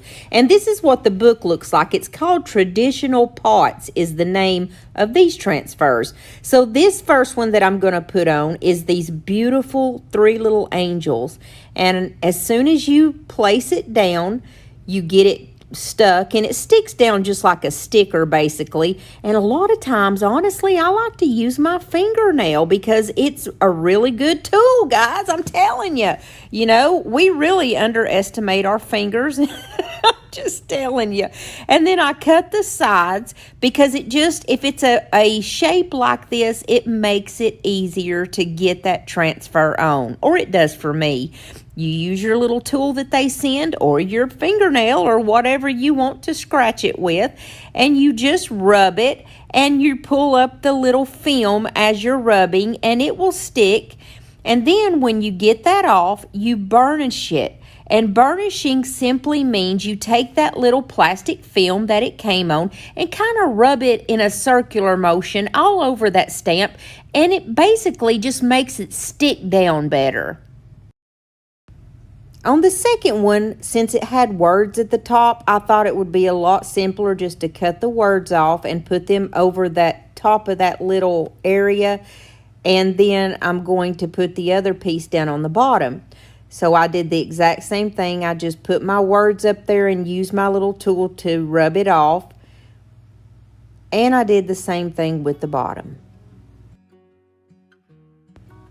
And on the one that says Le Jardin, where I cut the 2 little side pieces off, I thought it would be cute to stick them in the middle of my little planter up there at the top, and that's exactly what I did. And that's what I meant by you can use pieces of their transfers. It doesn't have to be the whole transfer. You can use like just words off of one, or in this case, these are just a couple of little roses, and you just put them together, and it looks like it was made that way. It's so beautiful. And I'm not sponsored or anything, but I must say that IOD is always a product that I know that I'm going to be happy with. And to me, it's well worth any money spent. because sometimes you pay for quality, and that's in this case. A lot of people say, well, they're kind of a little pricey sometimes. Yes, it is, but they do last for quite a while, and their products they're just always right on spot. And then I gave it a quick little sanding over with a 400 grit sandpaper because I just like that look. Like I said, it makes it look more vintagey. Then I took a very small piece of a popsicle stick that I cut, and I'm going to use my Star Bond glue and the accelerator to glue this to the back right side of my little planter. Then I simply took that little bird, the other bird that I had painted outside, and I distressed him a little bit, and I placed him with the Star Bond glue right on the top of that little piece of popsicle stick. I did that just so it wouldn't be such a thin line to glue him to, so he kind of has like a little stand there. Then I just took some Dollar Tree jute and went around the very top of the handle, and I took my lighter and burned off all the little fuzzies. Then I took my Waverly ink chalk paint and I gave my little bird a very good dry brushing, and then I kind of went back over him with a little bit of white like I told you before because I got a little heavy-handed with the black. And then I used the good old finger and went all the way around the rims of the top of these planters and around the bottom to finish it off. And I hope you guys like this one. This one is probably my favorite of all today's DIYs, and it was the easiest. And I styled it with some cute little faux flowers.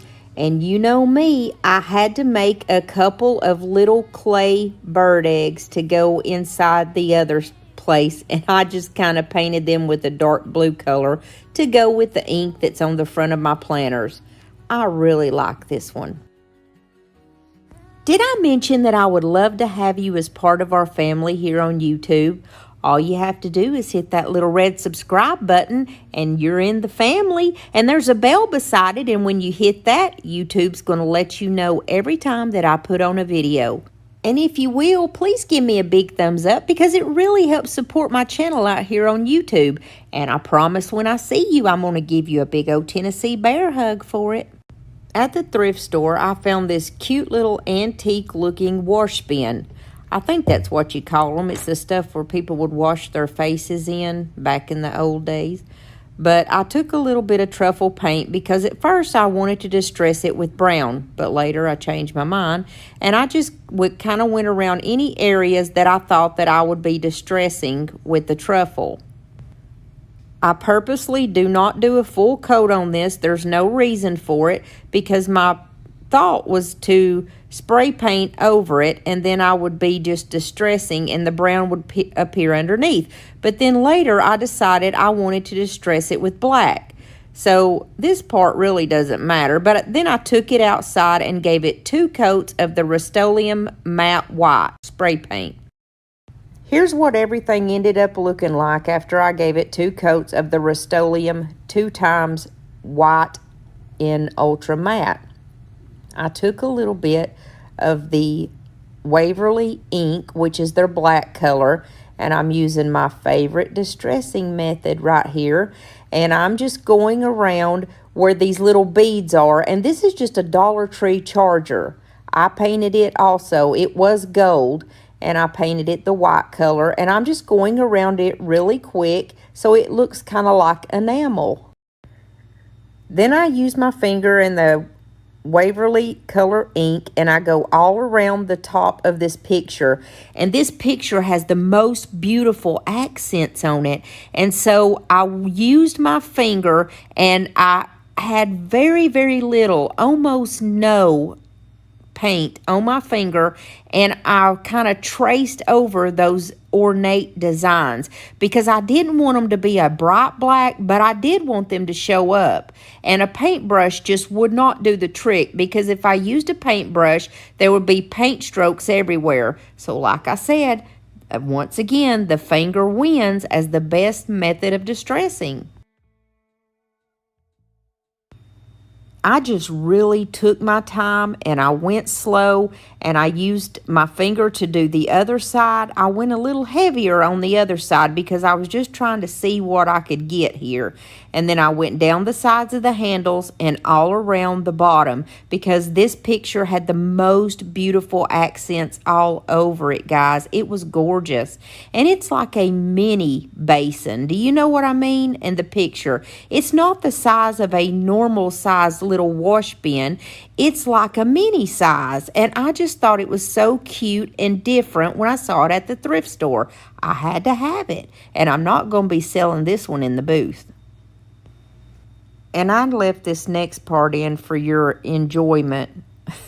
That ugly face I was making at the camera to make sure it was turned on. But anyways, I used my DIYS clay and my IOD molds, and it's my favorite IOD mold, the one that has the birds on it, and I just pop it into the freezer for 15 minutes after I get the mold made, and it's hard enough to pull out. It comes out of that mold just like a beauty. And so here what I'm doing is just using my finger, my favorite method of distressing, by the way, and I'm just going over his little feathers with the black color. I wanted the main color of his body to kind of be white, but have the black distressing so that he would really pop when I put him on that picture. Now get ready for more pure enjoyment because it's about to start again when I put this bird on the picture. Look at this. What is up with me? But I was standing up, so I was making sure that you guys could see what I was doing. I'm such a beaut, man. But anyways, I take the Top Bond glue because it is the best to use, I think, with these IOD molds. And I'm going to slap that little bird right on that picture. And by the way, my bird's tail fell off. But guess what? Whenever you put the two pieces together, you'll never know. And I'm just letting y'all know you will never be disappointed with IOD products or seeing my fat arm in this shot because that's all you can see, and I didn't realize that, and I'm sorry. So I put his body on the picture, and then I put his little tail on the picture right behind his body, and then I just take a piece of masking tape and put it all over the little bird, and that way he will be held in that position and he will stick that way to my little picture. And then here I go again, guys. I'm trying to get the camera straightened up so I can get a good shot, which I pretty much didn't. And I also have another mold that says farmhouse on it, and it is a Prima redesign mold. But here I am using my finger to go over the word farmhouse, and it looks like a little ribbon, and I'm just using my finger to color it because it's the best method of distressing. You got it, guys. I'm on a roll today. And that arm, somebody stopped me. So I took that little word and I put the Top Bond glue on the back of it, and I just kind of put it toward the top of the picture and another piece of tape and let everything freeze that way, and it did freeze beautifully on that picture. Let me know how you guys think that it turned out.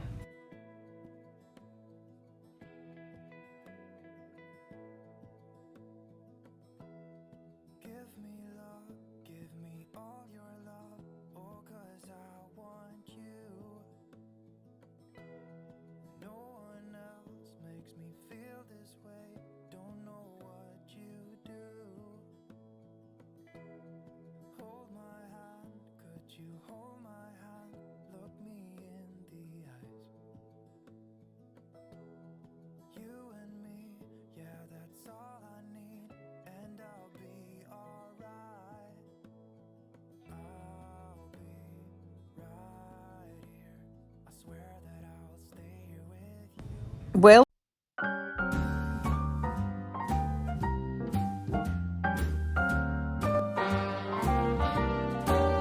A little different than hey there, my name is Crafty Kathy, and I'm the owner and creator of Kit's Vintage Farmhouse here in Chattanooga, Tennessee. I want to thank you for coming to my channel and spending your time with me today. I would like to ask you for us just to clear our minds. There is so much negativity in this world, and I want my channel to be a place where you can come and escape from it, and we just love each other and have a good time. I also wanted to ask you to hit that little red subscribe button if you haven't subscribed to my channel yet. I would love to have you here. There's always room, and we will always have a good time. I won't let you down. This is the channel where you find love, laughs, and DIYs. So anyways, we got high-end vintage-inspired home decor for resale, and let's jump in. On the first DIY of the day, I'm going to redo this old tray. As you can see, I upcycled this tray a year ago. I was thinking about throwing it away, and I thought, man, I just can't do it. I've got to breathe some new life into it. So I took that mirror off the front, and you see how filthy it was. I cleaned it up really good. I took it outside, and I gave it 2 coats of my Rust-Oleum 2 times in the matte white. I even had painted that bottom part white there, and I'm just using my dishwasher Mod Podge, and dishwasher only because that's the only one I grabbed. I mean, really, you can use any Mod Podge, it doesn't matter. And I gave it a real good coat, and I have this beautiful piece of fabric that I got from Walmart last year, and it was just big enough to cover this. It says Paris on it, and it has French writing and roses, and I'm just going to Mod Podge it on the front of my tray. When you're decopauging fabric, you want to use a little bit more Mod Podge than you normally would. You don't want it to be goopy and just totally wet, but you want to get enough on there so that fabric's going to stick. And then I use my little brayer to make sure there's no wrinkles or bubbles going on. And then I just went over the top of it, and I left it alone for about 4 hours so it could dry. Then I put that little outer ring back on it, and it had 5 or 6 nails that held it together, little finishing nails, and I just put all of those back in. I was so excited because just so happened this is the day that I had got in my shipment of DIY paint, and I'm dying to try this color called Skeleton Key. It's a pretty gray color. Now I have this little bird, and I made it out of clay the last time I did my IOD molds. It was just left over, and I figured that we're going to use it because I want to see what this bird looks like in gray. So all it needed was 1 coat. This paint is so different than anything that you buy in the store. It's clay based, and it's also very highly pigmented, which means most of the time you only need 1 coat. Now, I just started using this paint recently, but I will never be able to go back to regular old paint after using this because it's just the best. And a quick tip is use some Vaseline around the rims of your paint when you're closing them up, and that way they're not going to get that old crusty junk in them, and it's hard to open them up. That's just a quick little tip I thought I'd throw in there. I want to keep these paints in pristine condition. So I grabbed my DIY white wax, and I put a little bit on my bird. Well, I put a lot of bit on my bird, and I just wiped off the excess, and it was so beautiful against that skeleton key color. And I'm going to put my bird kind of in the middle, but look like he's in flight. I took my Type Bond glue, which is what I love to use to get my molds to stick, and I put it all over the bottom, and I just placed him where I wanted to. Now, I wanted to put a word up at the top of this to make it look complete because it didn't look like it was finished to me. And for the life of me, I could not think of any word that seemed to go with it. So in the end, I come up with the word soar because, you know, the bird's soaring, and I thought, okay, that sounds good. And yes, I spelled it right. I didn't spell it like I've got a sore arm. The first time that you use these stamps, they're from IOD also, you have to run just a little bit of a sandpaper over them. It just helps them get a better grip, and I did this in black. And I also have one of those little boards that you can put it on. I think it's called a thin stamp, and it just helps like keep your words where they're lined up correctly. And I wanted mine to go like a rainbow. Do you know what I'm saying? Not directly straight across. So anyways, that's what I come up with. I hope you like this one.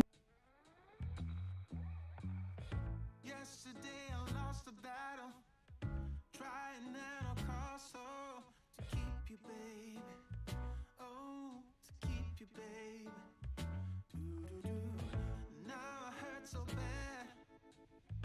All I feel is On DIY number 2, we're going to work on this bread box that I had bought from an older lady that was about to do an estate sale.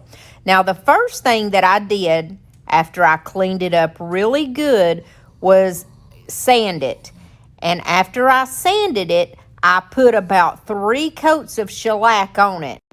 Anytime that I do a brown wood, a lighter color than what it is, I go ahead and spray it with shellac. That way it don't turn that old yellowy color, and then I wasted all that time with that work. So look at these beautiful decoupage pictures that my friend Lori sent me from Milton's daughter. I promised myself I was going to be done with the bird DIYs, but this is the prettiest one in the bunch, and I'm going to put it on the front of that bread box door. Now, I have the bread box disassembled at this point because I cleaned all the hinges up. And the way that I'm going to get this decoupage paper on the front of that is just to Mod Podge it like you do anything else when you decoupage. You just put down your Mod Podge, and I put a decent layer down, not as much as for fabric, and then it just sticks right on there. I made sure to go in small sections, and I used my brayer to make sure there was no wrinkles or bubbles. But since this is a little bit thicker, there wasn't any wrinkles or bubbles. And as you see, I went in small sections. I always start from the very center is where I start pushing down and then going towards the outside. That way, if there's bubbles, you just push them right off the side. I waited till the Mod Podge was totally dry, and I used a 120 grit sandpaper, and I go around the edges. And as you see, I don't go from side to side. I go away from the object that I'm trying to get that off of, and it comes right off of there. And then I made sure to go around and seal all those edges up really good with the Mod Podge, and I gave it a very super thin light coat over the top. I left the hinges the color they were because when I cleaned them, they were so beautiful, and they're like this brassy color, and it just matched that perfect. So I just went ahead and screwed those back on, and then I felt like I still wasn't totally done yet. So I'm going to make some molds, and I put some cornstarch in my molds. This is my trimmings mold from IOD. And guys, I'm going to leave the link in the description box below. If you buy anything IOD from Milton's daughter, she gives my subscribers 10% off if you use the code CraftyCathy10. And I'll leave all that info I just told you in the description box below. So I just heat the clay up in my hands, and I place it in the mold. Now, these make 4 different molds, and so I only needed 1, but I needed to do it 2 times to get enough to go across the front of my little bread box. When I finish my mold, I always stick it in the freezer for 15 minutes so it'll harden up and it slides out real easy. Then I just use my Titebond glue, put it on the back, and place it where I want it. And that was at the bottom part of my little bread box, because the trimmings mold is almost like a border. It would be a good way to describe it. It makes really pretty borders on anything that you're doing. Then I'm going to use that skeleton key once again, and I'm going to go over this and paint it with skeleton key, and I let it dry real good. And I finished that off with a little white wax and wiped off the excess. The rest of the DIYs are going to be super quick, but I hope you like this one. where you will find peace. Take a step into the river. Get down on your knees. Come to the mountain. Well, take it in the view. You will find the life is greater than you knew when you go through the storm. If you're enjoying my video so far, there's a few things I'd like to ask you. If you would hit the like button, because that really helps me out on YouTube, And hey, subscribe. I want you to be a part of my family. I would absolutely love to have you. And there's a bell beside it. When you ring that bell, YouTube's going to let you know every time that I put out a video. But come on and subscribe. And let's go into our next one. I have this basket that I painted white in one of my last videos. And then I have this stencil that says antiques, flea markets, vintage, collectibles. It says all kinds of stuff. And I cut out a small piece of drop cloth. I actually cut a slit in it and then rip it so it gets those pretty edges. And I'm just going to use black acrylic paint, and I'm stenciling in the word antiques and collectibles.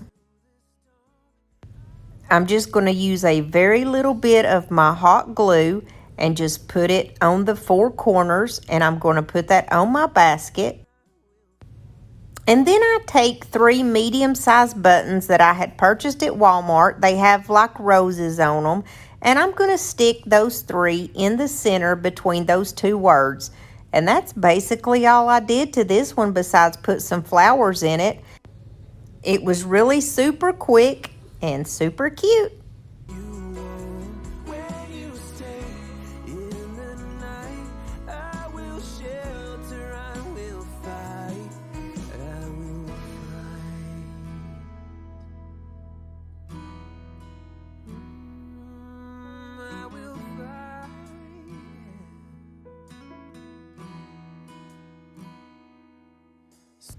The next one is one that I had done at Christmas time, and it is a plate holder, like a paper plate holder.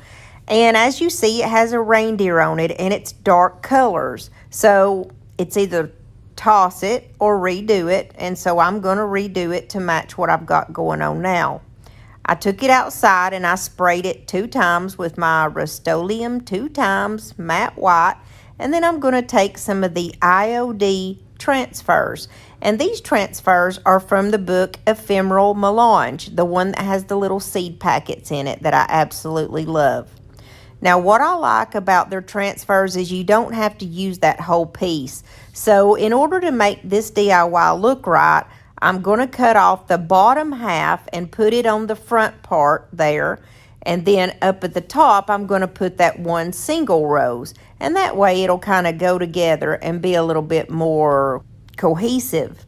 Now, to get the transfers on, you just take that white backing off of it, lay it down, and then use that little tool that they send with all their transfers, and you just rub it across it. And then when it comes off of there, you just burnish it, and that just means use that film that it just came off of, and you just rub it all over the top of it. It knocks down the shine, and it just helps it stick really well. And then I also added the words that was on this little transfer too. And you don't have to put them in the way that it actually came. You can put it any way you want it, and it always looks great. And then, like I said, I added that part to the top. It still didn't look right to me, so I added a couple more words and the date up at the top, and then a couple more at the bottom to finish it off. I hope you like this one. Super easy. As a personal preference, I like to go over mine with like a 320 grit sandpaper, and that way it makes it look a little old and vintagey. What's it like to be the one that he turns to when he's out of answers? What's it like to be the one that he comes to when he wants it done?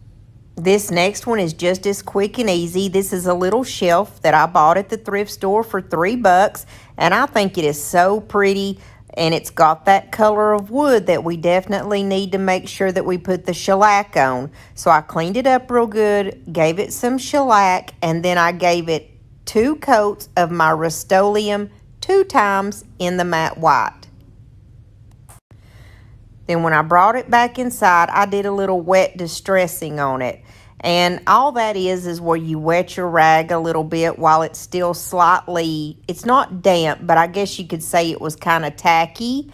And I just wet my rag and went over certain spots that I would want the paint to be pulled up from. And that's all I did on this one. Now the next one is this cute little box that I bought at the Goodwill just the other day for like $2.99. And it had a little plant in it that desperately needed to be cleaned. So I took it out and cleaned it up, and I took all the hardware off and I painted the hardware black.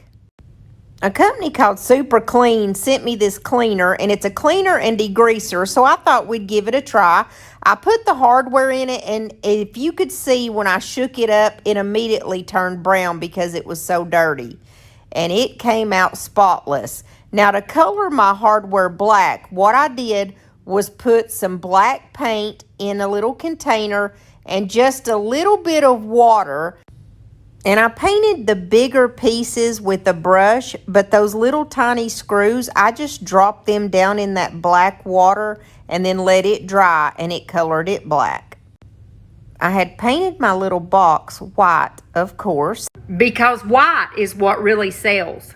And I'm going to use some IOD transfers, and I had this little tiny piece of a flower left over, and so I just laid it down, and I did actually I used my fingernail because it didn't need much to get that transfer off.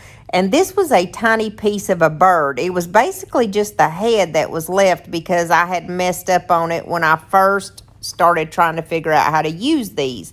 So I'm just going to put these two pieces on the front of my little box, and I put my plant back in it, and that's all I did to this one.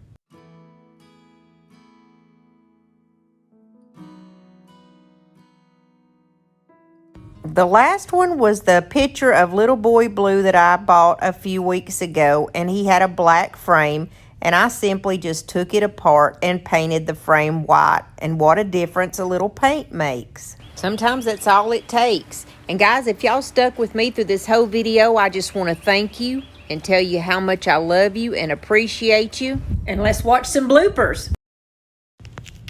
Before we get into the bloopers, I must give a quick disclaimer.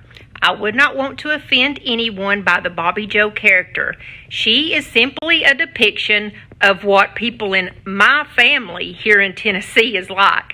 Just because Bobby Joe's a hillbilly doesn't mean that I think that everyone in Tennessee are hillbillies. However, everyone in my family certainly is.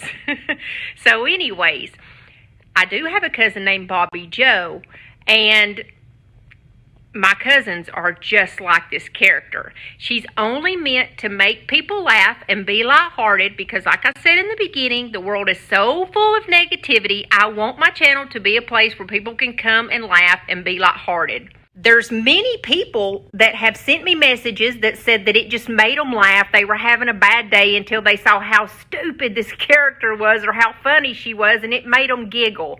One lady had even just lost her husband, and she said, I haven't laughed in weeks, but that skit was so crazy, I just found myself laughing again. To me, it's worth offending somebody if I can make somebody's day brighter, because that's what I want to do. I want to make people happy. I want to inspire people. So anyway, that's enough of this humbug. Let's get into some Bobby Joe.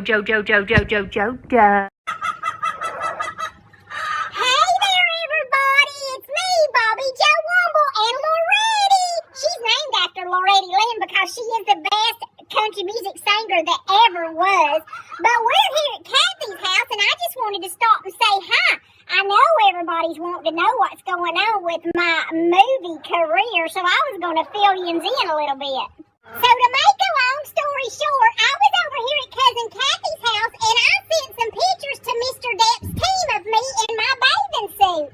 And then I got a letter back that said it was inappropriate. And within a few days, they arrested me. And I couldn't believe it. Could you, Loretta? I don't understand why they did something like that to me because I didn't do anything wrong, did I, Loretta? No, I didn't. See, Loretta even said I didn't. She seen my pictures. Hey there, Mr. Depp. My name is Bobby Joe Womble. And if you want to see more, all you got to do is give me a little call because there's more to come, sweet stuff. You know I'm going to be in your next movie. I just feel it because it's in the stars. Get it? It's in the stars. And since you are a Hollywood star, you are going to be the person to get me out of these hills of Tennessee and bring me to California, just like Granny Clampett. That's all I ever wanted. Is that too much to ask? But you won't call me back, Mr. Depp. What is the problem?